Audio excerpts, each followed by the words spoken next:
Hi there, welcome to a new project. In today's video I'm going to be showing you how I've laid tongue and groove flooring, in this case engineered oak, in my bedroom. And I'm going to be outlining all the processes that I've been through, from the choice of the boards themselves through to the clamping of the boards down and finally the process of gluing and fixing them into place.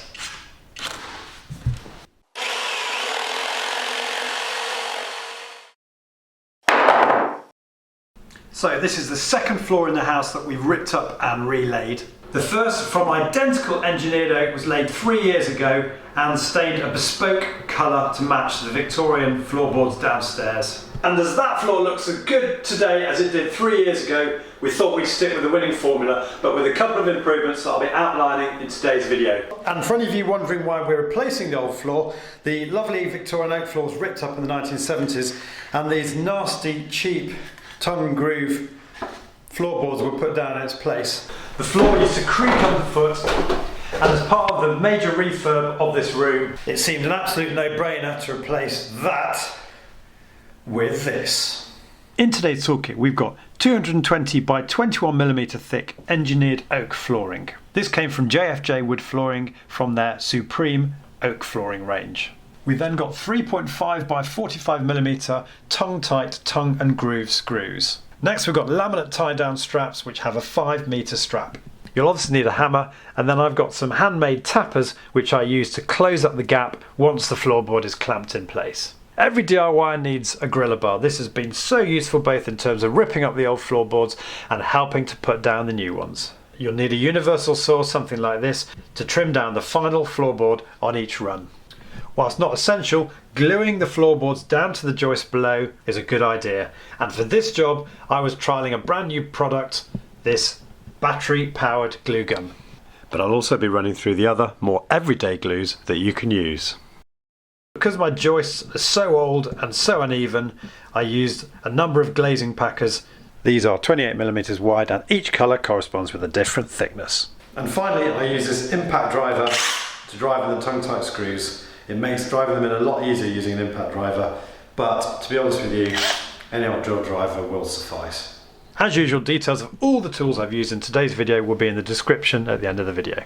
So occasionally people ask, can you pull up tongue and groove floorboards without damaging them? Well, with a tool like this, I've got to say it's really difficult. I did put the floorboards back down in my son's room, but I wish I hadn't bothered. And to be honest with you, if you can do it without destroying the tongue and groove, you're a better person than I am. And in case you're wondering, I removed as many nails as I could with my griller bar, but those that I could not remove from the oak, I had to grind off with my little Bosch grinder.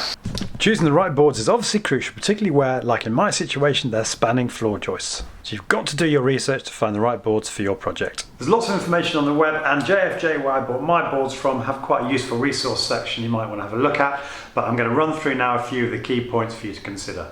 Should you go for engineered or solid oak? I used to think solid oak was the thing you should aspire to, the pinnacle of quality, until I saw my parents' floor in their conservatory 3 weeks after it had been laid, and there was a massive bow in the middle. The fact of the matter is, engineered wood flooring is so much more stable, which you really need in harsh environments like bathrooms or kitchens where there are fluctuating levels of humidity.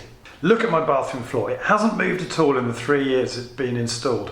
And whilst you're told to PVA the end joints, I didn't even do that, and look, they haven't moved 1mm. So I would never, ever lay a solid wood floor now on the back of my experience. So let's have a quick chat about board thickness. My boards are 21mm thick, which is great where, like here, you're spanning floor joists. Also, the 6mm wear layer effectively gives you the durability you'd get from a normal solid 18mm piece of oak. And you can sand it or otherwise treat it in exactly the same way as you would a solid wood floor. The other great thing about this floorboarding is with the tongue and grooving around the end as well as the length of the plank, you can join the boards in between joists, rather than having to have a joist under where each plank joins as you would traditionally have done. And this is great because it cuts down on wastage. But I would only advise doing this if your floorboards are like mine, 21mm thick or similar. And finally, with good quality boards, you're likely to get a better quality cross laminate ply undercore beneath the wear layer. And this is crucial for the strength of the board where, like here, you're spanning floor joists. My boards have a 15mm undercore, and I think the quality of that cross laminate speaks for itself. But at £58 per square metre including VAT, they're not cheap, but you'll find most boards of this quality on the market will be similarly priced, and you'll just have to shop around to find the right specification of boards for your budget. And finally, let's talk about board length and width. Boards come in lots of widths and lengths, and some cheaper packs have random lengths of board. Now, a lot of people say the length and width of the board you use depends on the size of the room. I don't hold too much stock on this because my bathroom, which is really small, has 2.2 metre by 220 millimetre floorboards, the same as these ones I've got in here, and I love it. But you've got to choose what's right for your project. Remember though that shorter, narrower boards are going to take you a lot longer to fit. The other point to consider is where typically you've got 400mm centres between joists, you want to have your floorboards spanning at least 2 joists so that you don't have a sort of seesaw effect on shorter boards that only span 1 joist. Whilst this is obviously personal taste, in my opinion you do want to stagger your floorboards. I think if you lay them symmetrically like bricks, that looks pretty awful. And if you buy packs like this, you might find that at least 1 board in each pack is split in 2, which is really helpful for staggering the floorboards. Now, my oak floor joists, being over 100 years old, were completely uneven, as you can see here. Now, hopefully you won't have this problem, but it did give me a few weeks of head scratching, not least because my joists were twisted sideways as well as horizontally, which meant I couldn't screw battens to the side of the joist to level the entire floor before laying the boards. So I decided in the end to use a combination of wooden and plastic packers. You can get glazing packers like this or more substantial shims, all of which come in a variety of thicknesses, which is a lot less time consuming than individually cutting strips of wood to go under your floorboards. Details of all these tools will be in the description at the end of the video. So to kick the job off on the right footing, I enlisted the help of my friend John, who is a professional carpenter, and his impact was crucial on a couple of fronts. Firstly, he had the idea of setting the first floor joist exactly parallel to the wall by measuring 400mm away from the wall at 2 points across the wall and pinging a chalk line on this point. The wall itself wasn't straight along its length, so referencing the first floorboard off the chalk line, not the wall, ensured that the floorboard was straight along its length and parallel to the wall, which is massively important if you want to make sure there are no gaps between your floorboards when you start clamping them together and screwing them down. The other crucial bit of advice John gave me was the best technique for tightly clamping the floorboards together. Now, on my bathroom floor, I used this traditional old-fashioned technique of wedge clamping, which was a really effective but time-consuming way to clamp the floorboards together. I was quite tempted by these, but they're expensive, and some of my joists are over 140mm wide, so they wouldn't fit on those joists. And that's where John was brilliant again, because he recommended these laminate tie-down straps that he uses all the time in his day job. An absolute snip at £4.22 each. So how do these straps actually work? Well, the idea is the 5-metre straps are long enough to span most rooms. You're meant to hook the strap plate over the first floorboard. But as I didn't know I was using these when I battened the wall, I allowed enough gap to spray my expanding foam underneath, but not enough for these to pass all the way to the back. So what John did is design these clever strap base plates with 2 screws into the floor in a position where you won't see them because they'll be covered by the skirting board. And then the strap plate simply sits on that board and you can clamp it into position. He even thought to add a little extra extension piece, because if you hadn't done that, the tendency is for the strap plate to pivot off as you clamp it tight. And we positioned 5 of these across the floor, including this one cleverly designed to fit around the radiator. And then at the other end, it's simply a question of hooking the plate over your floorboard, taking up the slack in the strap, and then clamping the strap tight. To release the strap, you then pull on these clips, like so. Now that's all well and good, but you'll find it useful to construct out the offcuts of the floorboards, a couple of these what I call tapper blocks. I use these to roughly tap the floorboard into place at the start.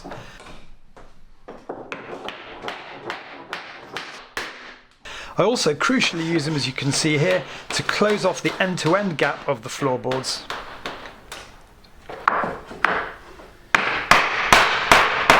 But finally, you'll find them enormously effective with the clamps, because sometimes a clamp doesn't close a gap, but a quick tap with the tapper and the gap is completely gone. And with the strap tensioning the floorboard, you can then screw the floorboard firmly into place.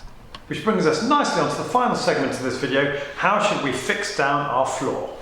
There are nail guns you can use like porter nails, but you've got to buy or hire one of these, So by far the best solution in my experience is Tongue Tite screws. So these are the 3.5 by 45mm. I use these in the bathroom and I'm using them here.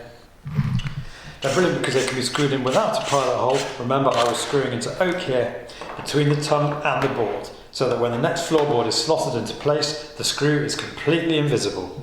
I bought 2 boxes of 400 screws for this 17.6 square metre room, and I've used about 3/4 of them.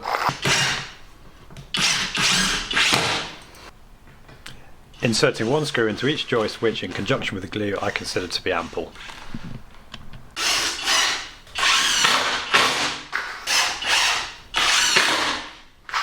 Each box comes with a T10 Torx bit. Now these Torx bits are very small, and John and I were both talking about the fact that on previous projects we've had issues with these damaging when they come out of the screw. So much so that I bought myself a load of spares just in case. But the manufacturers have obviously got this right now, because I'm still on the first T10 bit that I got with the first box of screws, as you can see. And that's even with a bit of camming when I was using my offset screwdriver bit for tricky to reach spaces. So very impressed with the quality of these Torx bits. But a combination of these tiny screw heads and the very small TX bit itself means you do have to be a bit careful, as you can see here where I had a bit of disaster driving in one of these screws. Luckily for me, I'm going to be staining this floor, and actually it's filled pretty well. So through to the last point, should you or should you not glue your floorboards down? Well, obviously the main benefit of not gluing them down when combined with these Tongue Tite screws, which are removable, is it does make it easy for you to remove the floor should you need to do so at any point. But none of us are really putting these floors down with the intention of taking them up in a couple of years. I hope not anyway. Well, our bathroom floor does creak a little bit and was not glued down, so I was keen in this room, where the joists are actually quite springy, to glue the floorboards down to the joists to give the floor as much solidity as possible. So what are the glue options? Well, I could have used a good old traditional wood adhesive like this. The only problem with this is it doesn't have any gap filling properties, and with my joists so uneven, I really needed something a little bit more forgiving. Although I did end up using this on the short end joints. I could have used this general purpose gap fill adhesive. I've used a lot of grip fill in the past, and as you can see here, John and I had a bit of an experiment using the pink version of this adhesive on one area of the floor where we had some pretty wide gaps to fill. Perhaps the most obvious choice was this joint and joist adhesive from Egger. As you can see from the visual here, this has great gap filling properties and foams up without any water or other curing agent. This is undeniably impressive stuff. Just look how those 2 beads of the joint adhesive have completely expanded and totally welded that piece of floorboard to the joist.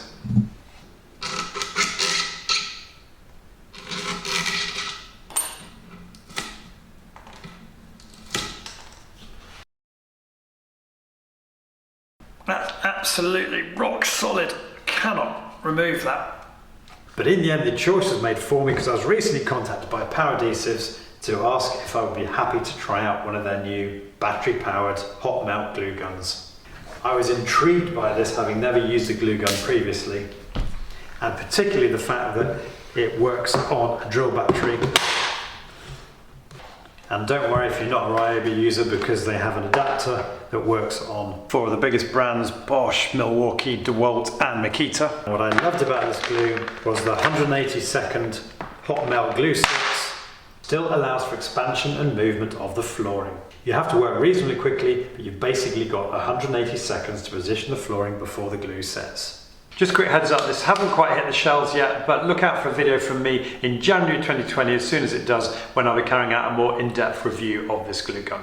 So, as I said earlier, the beauty of this flooring system and not having to end each floorboard on the joist is you only have to make 1 cut per run of floorboards across the room. And you can see here how we finish the floorboards off along this side of the room, where to stagger the boards we've gone for a combination of short cuts, and then we've got a longer piece here, we've got a different length piece here, another short cut here.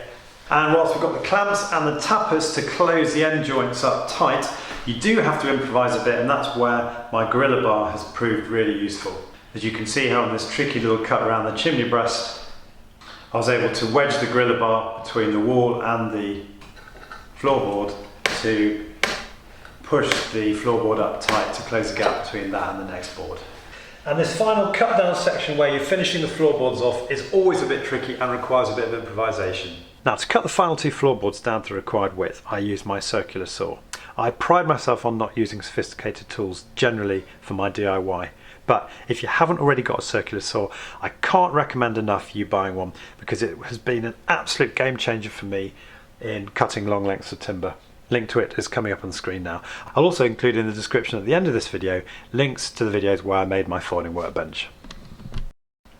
I then had to check the remaining joists and glue packers down where necessary, and then slide the two final pieces of floorboarding into position, clamping and screwing them into place as per usual. So, doorways can also be pretty tricky. Well, don't forget, we've only got oak 6mm down the floorboard, so you don't want this cross laminate ply showing. And this has perhaps been the most satisfying part of the project for me because I found this old piece of oak that the previous owners had stored up in the roof space of the garage. And I've managed to transform it into a new doorway strip. And I will be gluing this into place shortly, but I'm just going to show you now how it slots into position, providing a seamless link between the floorboards and the doorway. Most of the oak floorboards ripped out in the 70s have obviously not survived, but it's just nice to have a reminder as I walk through the room each day of the old oak floor that used to be there. One final point, I will now be staining this floor as we did with our bathroom with 2/3 antique oak, 1/3 ebony to create that Victorian look. I love this colour toning product, it produces a really authentic finish. And when combined with a couple of coats of the hard wax oil, it's incredibly durable.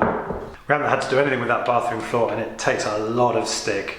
A link to the video I posted a few years ago showing how to use this product is coming up on the screen now. So that's it, I hope you found today's video useful. If you've got any comments or questions, please leave them in the comment section below. And as usual, I'll include in the description details of everything that I've used in today's video. If you've liked today's video, please click on the like button below. And as I always say, if you're new to my channel, I would so love to have you subscribe. It's a massive source of support for me as my subscriber levels grow, whilst I'm spending a lot of time filming and editing these videos. You can do that by clicking on the link here.